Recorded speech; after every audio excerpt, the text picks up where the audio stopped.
Vamos a continuar con nuestra serie de sermones expositivos en esta maravillosa serie de la carta del apóstol Pablo a los romanos. Para ello, hermanos, quiero que vaya conmigo y abra su Biblia en Romanos capítulo 4. Romanos capítulo 4, vamos a estar estudiando en la mañana de hoy los versículos del 1 al 8.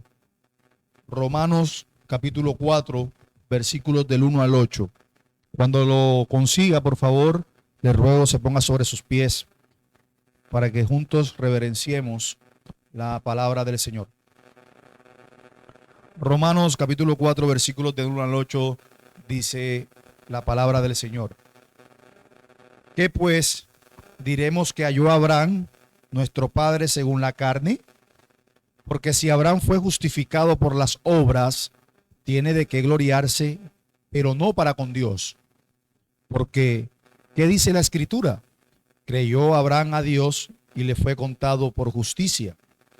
Pero al que obra, no se le cuenta el salario como gracia, sino como deuda. Mas el que no obra, sino que cree en aquel que justifica al impío, su fe le es contada por justicia. Como también David habla de la bienaventuranza del hombre a quien Dios atribuye justicia sin obras, diciendo: bienaventurado aquellos cuyas iniquidades son perdonadas y cuyos pecados son cubiertos. Bienaventurado el varón a quien el Señor no inculpa de pecado. Pueden tomar asiento, hermanos. Nosotros la semana pasada terminamos una sección muy importante de esta carta del apóstol Pablo cuando cerramos los versículos, los últimos versículos del capítulo 3, donde Pablo nos mostraba que el hombre es justificado por la fe sin las obras de la ley. Y aprendíamos también que esa justificación, hermanos, es un acto de gracia basado en la redención que tenemos en Cristo Jesús. Por eso la jactancia, el orgullo quedaba excluido, la fe quedó establecida y Dios, por supuesto, fue proclamado como el justo y el que justifica a los de la fe en Jesús. Pero ahora, en una nueva sección, en este capítulo 4, el apóstol, con esa capacidad que el Señor le dio, va a entrar a anticiparse a una posible objeción. Por eso él pregunta, ¿y qué de Abraham?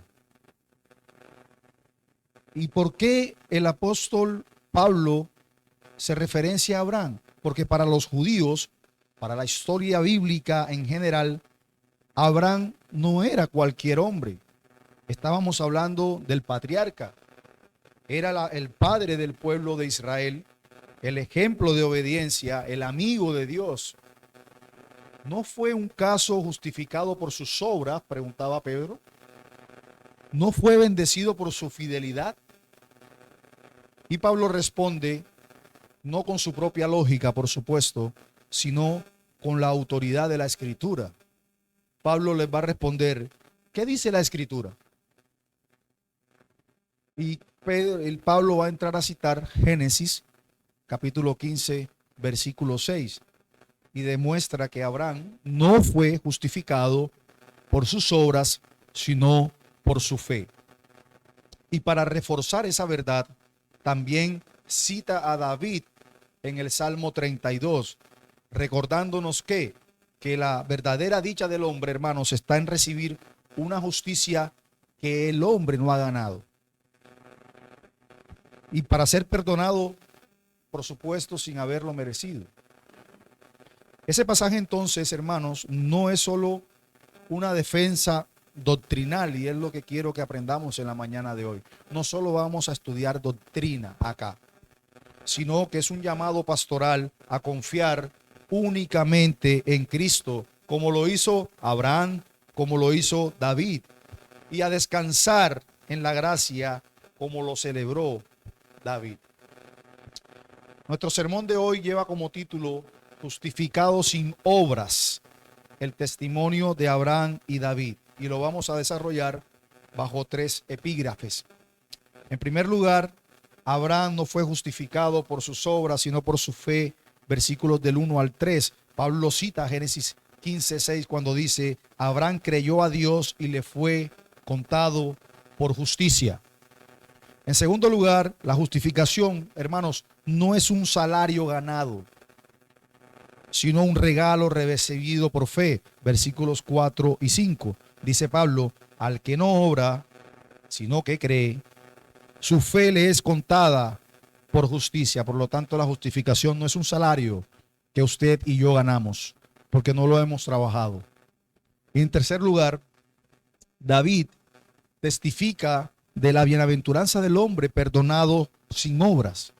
Dice Pablo, cita el Salmo 32 y dice: bienaventurado aquel cuya transgresión ha sido perdonada. Esos serán nuestros 3 puntos en la mañana de hoy.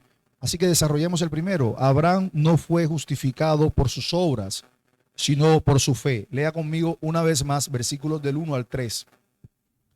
Pregunta Pablo: ¿qué pues diremos? ¿Que halló Abraham nuestro padre según la carne?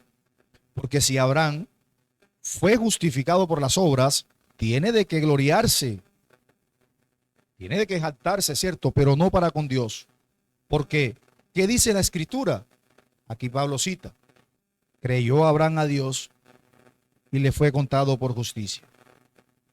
Uno de los mayores logros del apóstol Pablo, hermanos, en su carta a los romanos, es, como decía anteriormente, la capacidad que tenía para poder adelantarse, anticiparse a las objeciones que cualquiera del pueblo judío, cualquier oyente pudiera tener en ese momento. Y no solo responder también esas objeciones, sino que también las derribaba con la Escritura misma.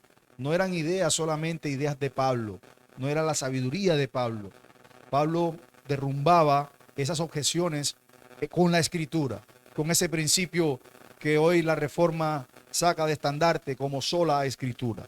Y ese punto, él prevé lo que un judío devoto, un judío religioso, un judío celoso de la época podría decir.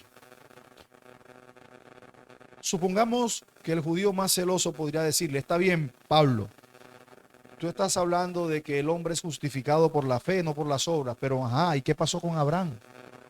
Nuestro gran patriarca, nuestro padre, ¿no fue él aceptado por Dios por su obediencia? Porque nosotros vemos en las Escrituras que él fue obediente. ¿No fue justificado él por su entrega, por su fe viva, pero por la entrega y la obediencia que él tuvo? Y así Pablo abre este argumento con una pregunta retórica, por supuesto, que apunta directamente al corazón teológico de sus oyentes. Pablo le dice: ¿qué pues diremos? ¿Que halló Abraham nuestro padre según la carne? Y esa expresión según la carne indica que Pablo está apelando a esa herencia física, a esa herencia histórica que siempre reclamó el pueblo judío. Los judíos se gloriaban descansando en que étnicamente, por supuesto, eran descendientes de Abraham. ¿Se acuerdan? Aquella conversación que nuestro Señor Jesucristo tuvo con los fariseos, y ellos le decían: nuestro padre, o tenemos por padre Abraham. Y por supuesto siempre terminaban su orgullo en citar a su padre étnico, a Abraham. Él era el ejemplo, por decirlo así, supremo de fidelidad. Era el padre de la promesa, el padre del pueblo.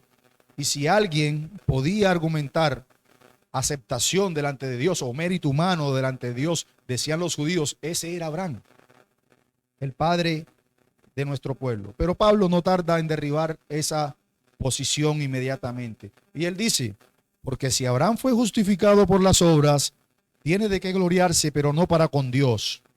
Y es interesante, hermanos, porque Pablo induce una distinción crítica, porque una cosa es la apariencia de justicia delante de los hombres y otra muy distinta es la justicia real delante de Dios. Como enseñó nuestro Señor Jesucristo en Lucas capítulo 16 versículo 15.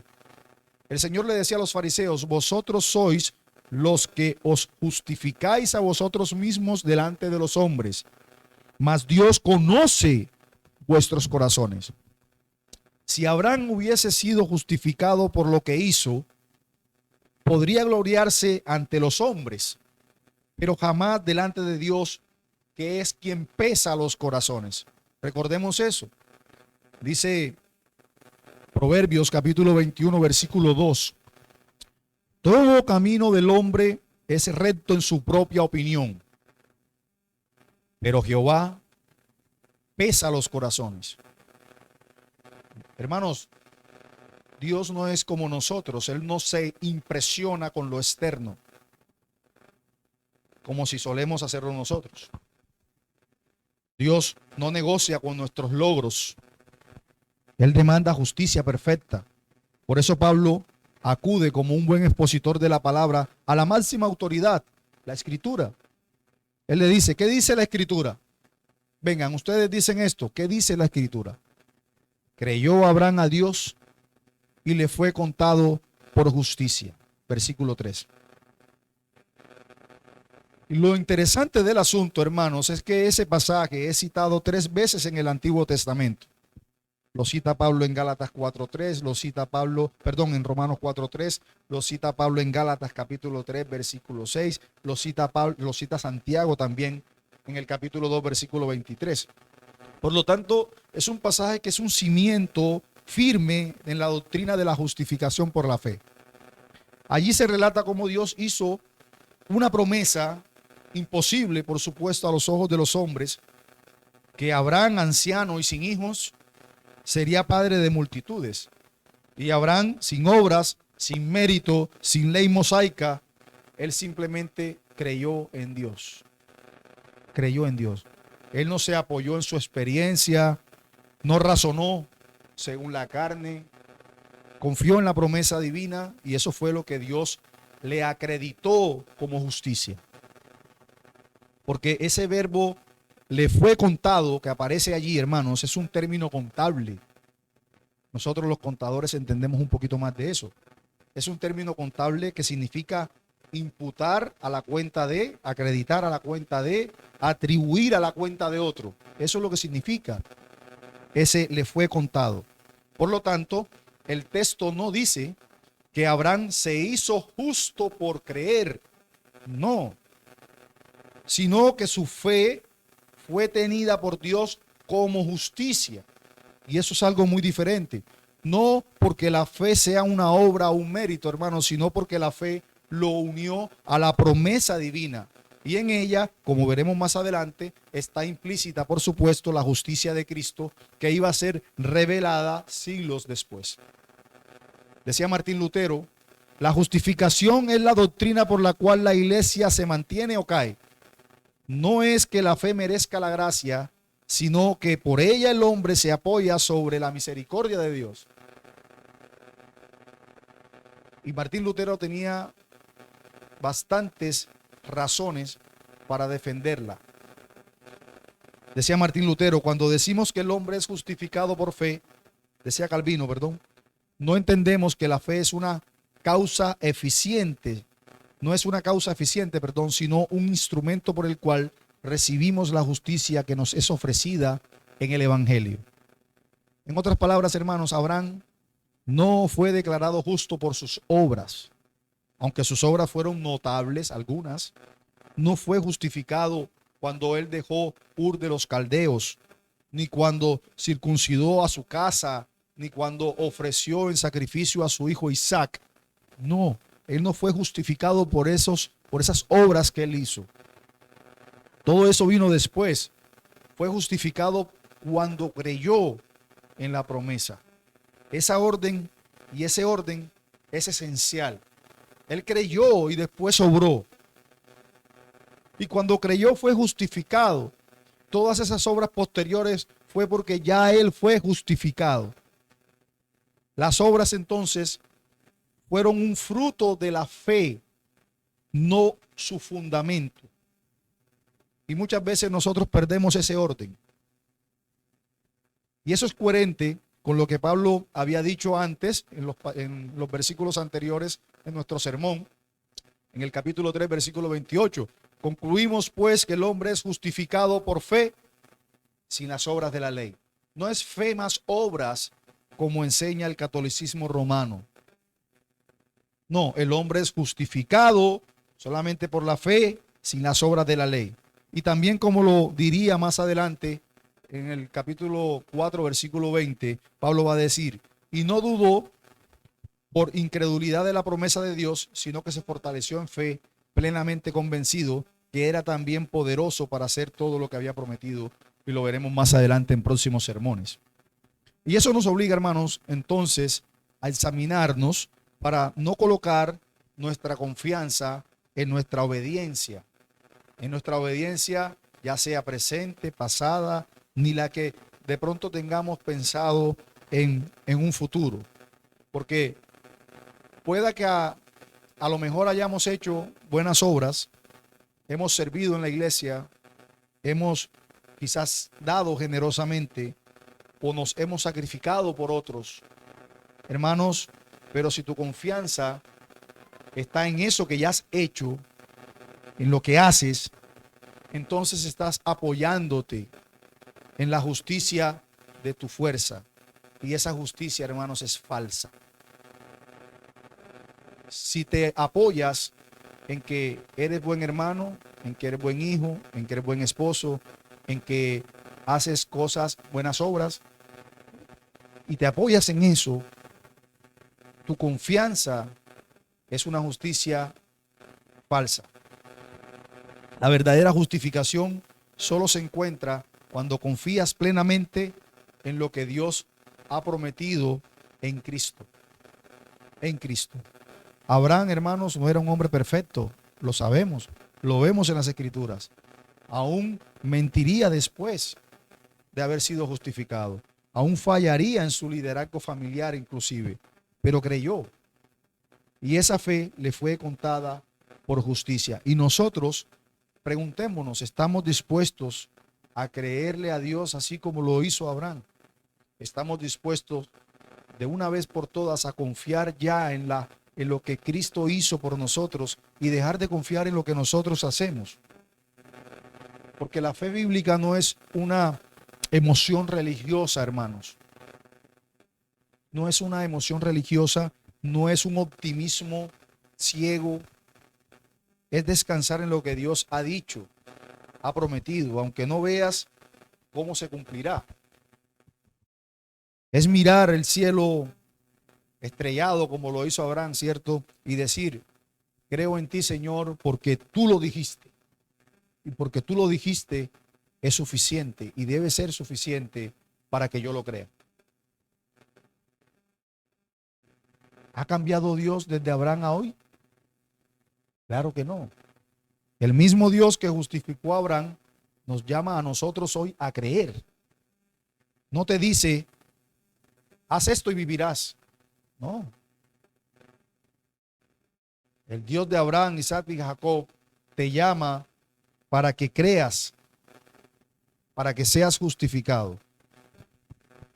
Y si hoy puedes decir como Abraham, creo a Dios, entonces también podemos decir, hermanos, se me ha contado por justicia, no por lo que hice, no por lo que haré, sino por lo que ya el Señor hizo. Entonces, si hemos visto que Abraham, el padre de la fe, no fue justificado por sus obras, sino por creer en la promesa de Dios, surge ahora otra pregunta fundamental. ¿Qué clase de justicia es esta? ¿Qué tipo de relación establece Dios con el pecador que cree? ¿Es acaso un acuerdo basado en méritos, como quien recibe salario por un trabajo que recibió, un trabajo bien hecho?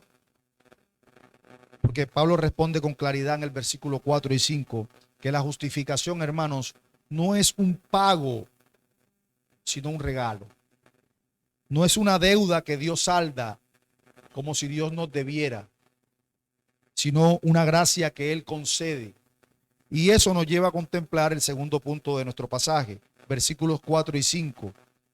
La justificación no es un salario ganado, sino un regalo recibido por fe. Dice Pablo, versículo 4, pero al que obra, es decir, al que trabaja, al que hace, no se le cuenta el salario como gracia, sino como deuda.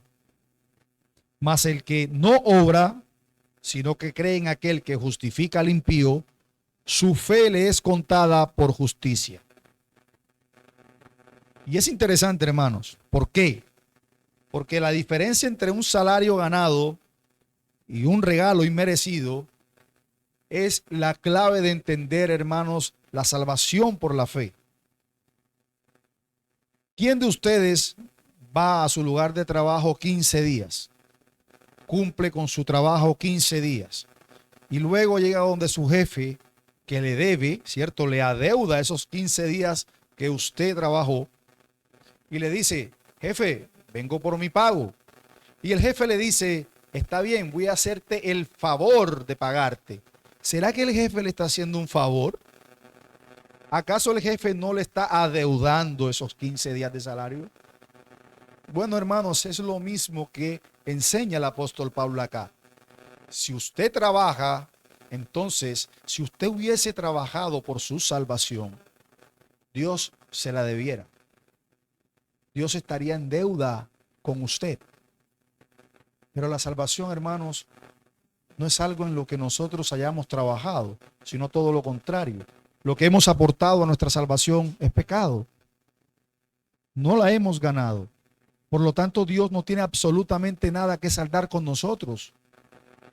Dios no nos debe nada. Y es lo que Pablo habla acá. Esa imagen derriba la raíz de toda posibilidad de que el ser humano pueda tener algún derecho, algún reclamo ante Dios basado en su obediencia, basado en su esfuerzo. No, ese día nadie se presentará delante del Señor y le dirá, Señor, lo que pasa es que tú me salvaste porque es que yo merecía esa salvación porque yo había hecho esto o aquello. No, dice Pablo, pero al que obra no se le cuenta el salario como gracia, sino como deuda. Es decir, si la justificación, el ser declarados justos ante Dios, hermanos, fuera el resultado de nuestras buenas acciones, entonces no sería un acto de gracia, sino un pago justo que Dios estaría haciendo y estaría incluso obligado a dar. El obrero recibe su salario porque se lo ha ganado, porque su empleador le debe. Pero al aplicar esa lógica al evangelio es nefasto. Es un gran error. Dios no es deudor de nadie. Dice Pablo en Romanos capítulo 11, versículo 35. O, ¿quién le dio a él primero, hablando del Señor, para que sea recompensado? Si la justificación dependiera de las obras, hermanos, entonces Dios no daría por gracia, sino que pagaría por obligación. Hermanos, y eso es una blasfemia. Lo que Pablo dice aquí es una distinción absoluta y excluyente. La salvación o es por obras o es por gracia, pero no puede ser por ambas. No puede ser un poco de ambas. No puede ser una mezcla de ambas. El evangelio, hermanos, no es un sistema mixto donde Dios hace su parte y yo hago la mía. No. Donde Dios cumple con algo y yo cumplo con otro. No. En cuestión de justificación, Dios lo hace todo. Absolutamente todo. ¿Y el hombre qué hace? Hace algo. ¿Saben qué? Solo recibe. Solo recibe. Nosotros solo recibimos. Por eso el siguiente versículo es tan profundamente poderoso. Dice el versículo 5. Mas el que no obra, como nosotros, ni usted ni yo, entiendan cuando Pablo dice al que no obra. No obra es que no trabaja para su justificación. Al que no obra, si no cree en aquel que justifica al impío, su fe le es contada por justicia. Y debe hacernos temblar ese pasaje. ¿Por qué?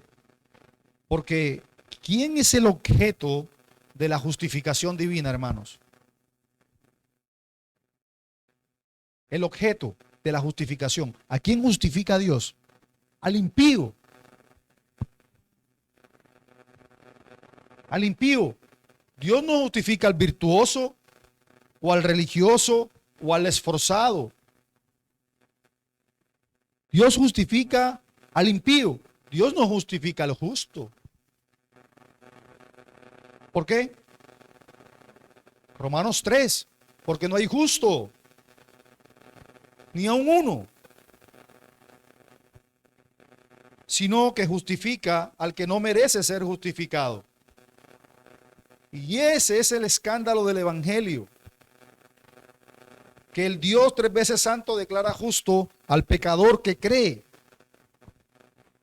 No porque el pecador se haya reformado, no porque haya demostrado suficientes frutos, sino porque ha puesto su fe en Cristo, el único que justifica. Yo pregunto, ¿esa fe es una obra? No. No. ¿Esa fe es una moneda de cambio? No. Hermanos, la fe es la mano vacía que se extiende para recibir lo que no se puede ganar. Eso es la fe.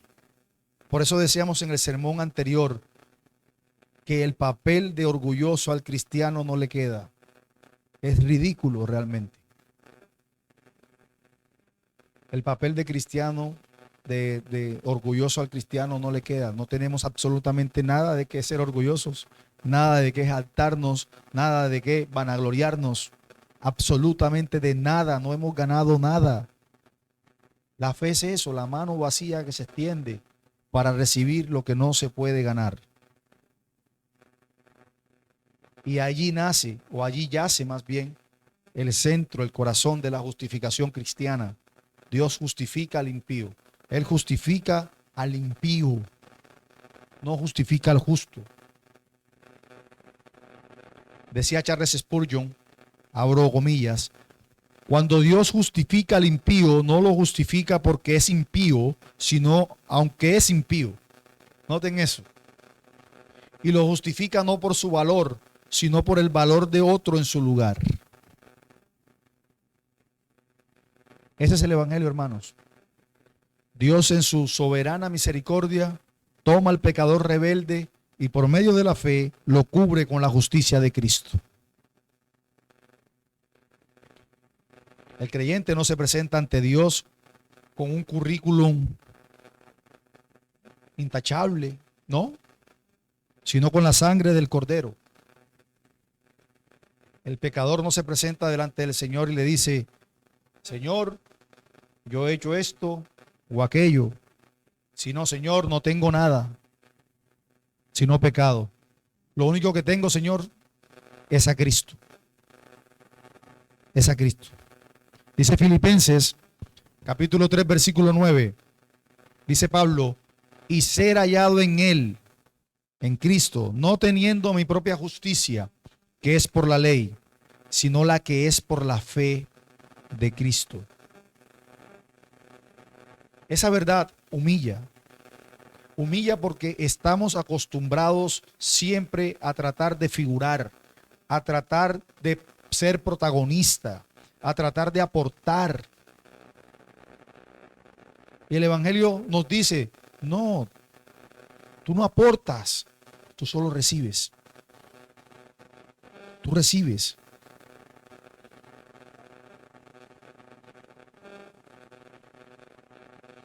Y esto, hermanos, de verdad que nos pone a pensar cada día, ¿será que nosotros servimos, oramos, ayunamos, luchamos, pero en el fondo sentimos que solo Dios nos acepta cuando nos portamos bien? ¿No les ha pasado?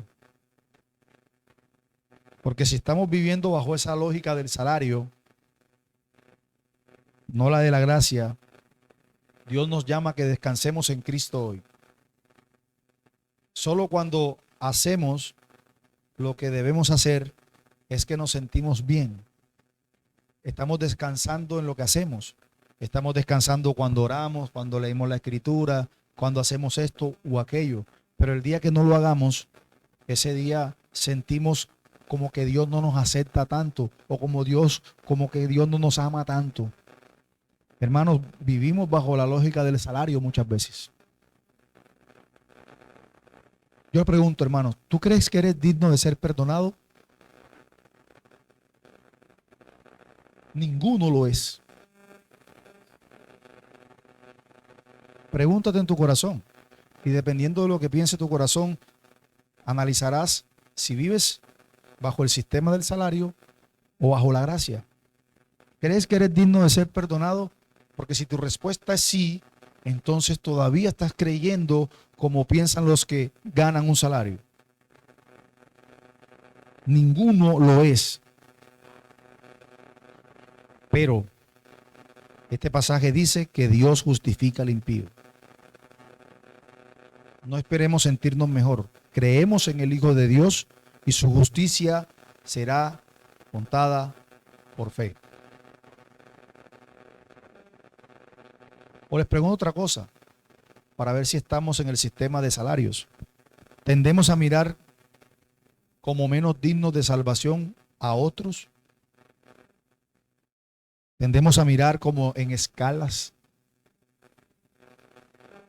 Porque si es así, entonces aún no hemos entendido ese versículo. Hermanos, Dios no justifica a los que se lo merecen. Es lo que quiero que aprendamos en esta mañana. Dios no justifica a los que se lo merecen. Justifica a quienes creen. Y esa fe brota del reconocimiento de que no merecemos nada. Así que, en resumen, la justificación no es un salario que se gana, sino un regalo que se recibe. Y ese regalo se recibe no con las manos llenas de obras, sino con las manos vacías de un corazón que cree. Recuerden Efesios capítulo 2, versículo 8. Por gracia sois salvos por medio de la fe, y esto no de vosotros, pues es un don de Dios. Ahora bien,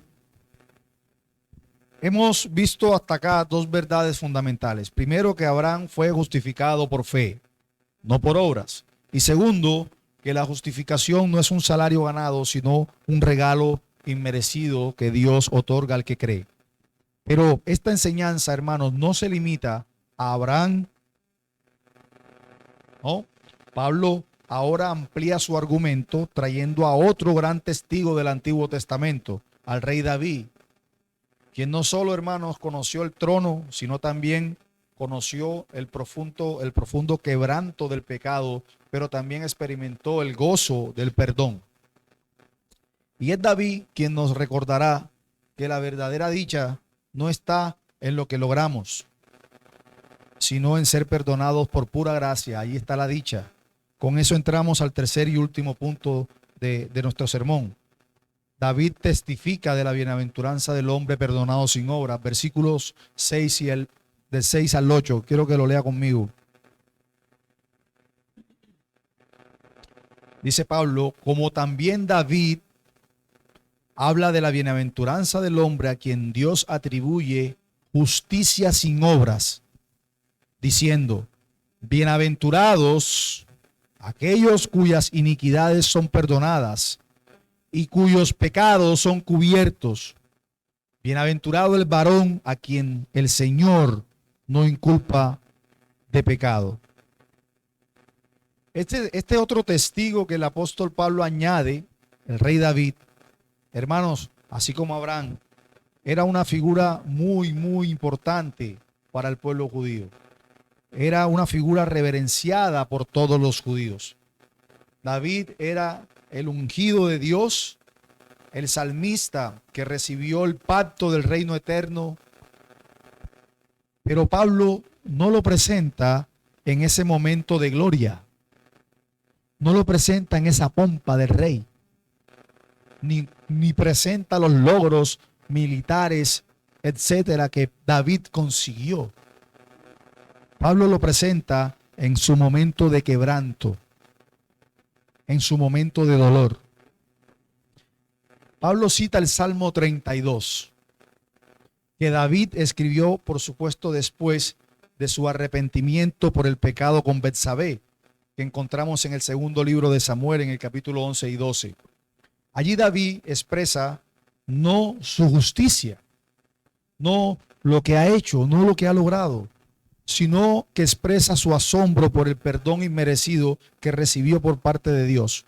Y Pablo lo resume así: como también David habla de la bienaventuranza del hombre a quien Dios atribuye justicia sin obras, diciendo: bienaventurados aquellos cuyas iniquidades son perdonadas y cuyos pecados son cubiertos. Bienaventurado el varón a quien el Señor no inculpa de pecado.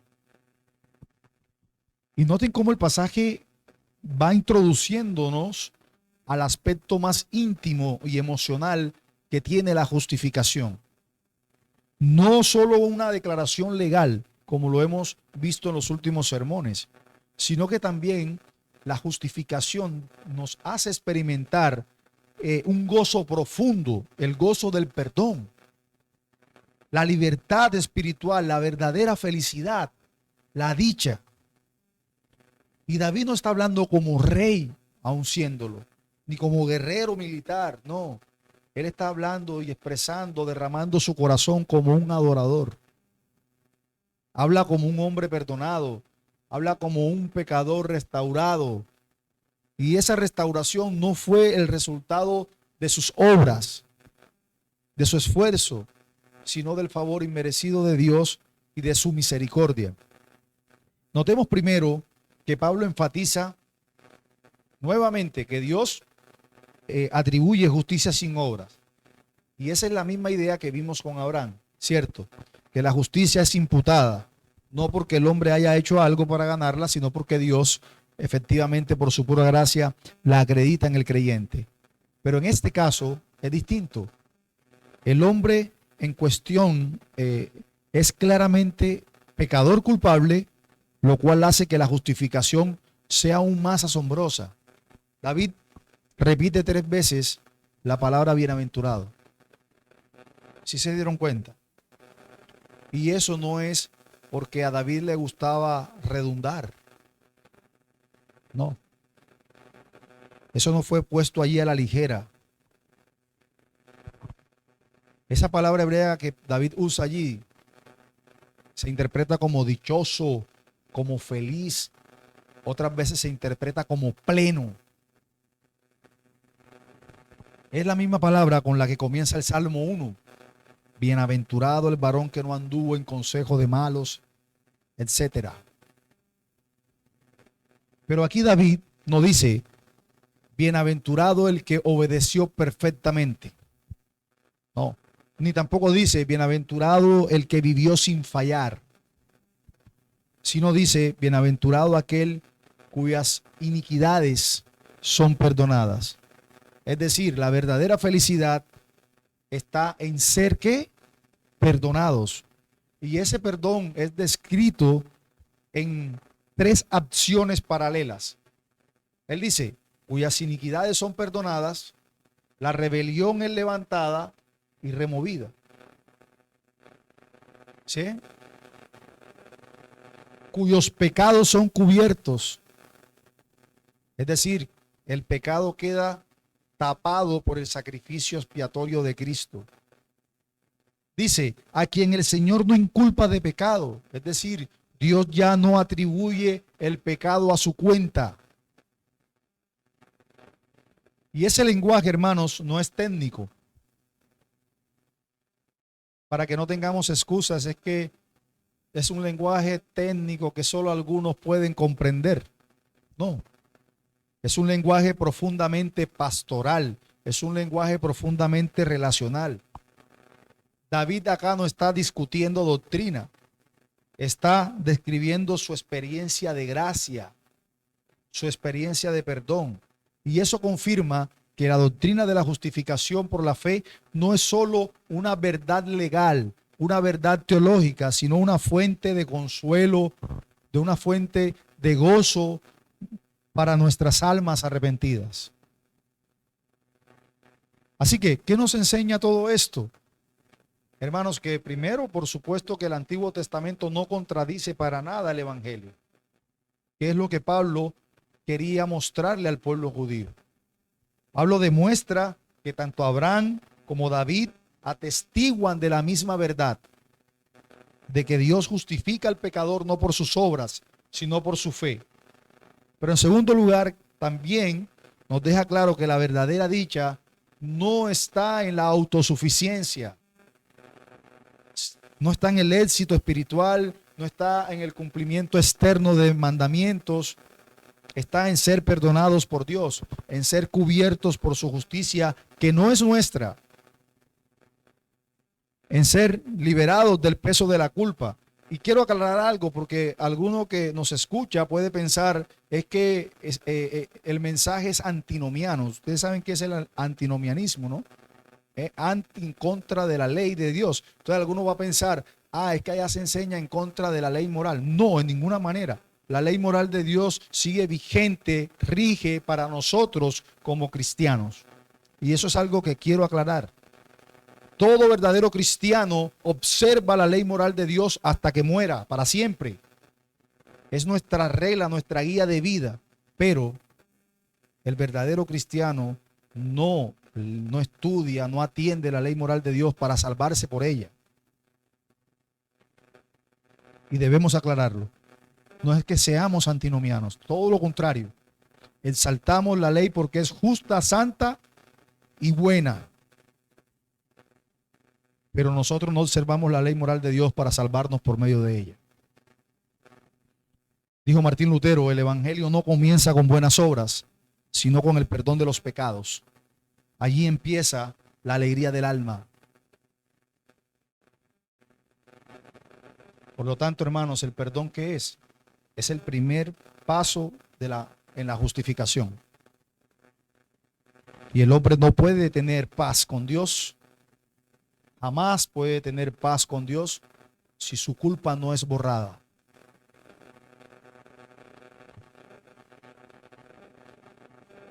Y noten, el pasaje también nos lleva a otra verdad. Revela la fe salvadora, y esa fe salvadora no consiste en mirar dentro de uno mismo, sino en mirar afuera, en mirar a Cristo. David dice, bienaventurado a quien Dios no inculpa de pecado. David no dice, yo me restauré, no dice, yo me sané, yo me recuperé. Él dice, el Señor ya no me inculpa más. El Señor. Yo pregunto, ¿cuántas veces nosotros mismos no vivimos tratando de compensar nuestros pecados con buenas obras? ¿Cuántas veces nosotros mismos no pensamos que esto es un gana y gana? ¿Cuántas veces nosotros mismos no aplicamos aquella ley mundana, el que reza y peca empata?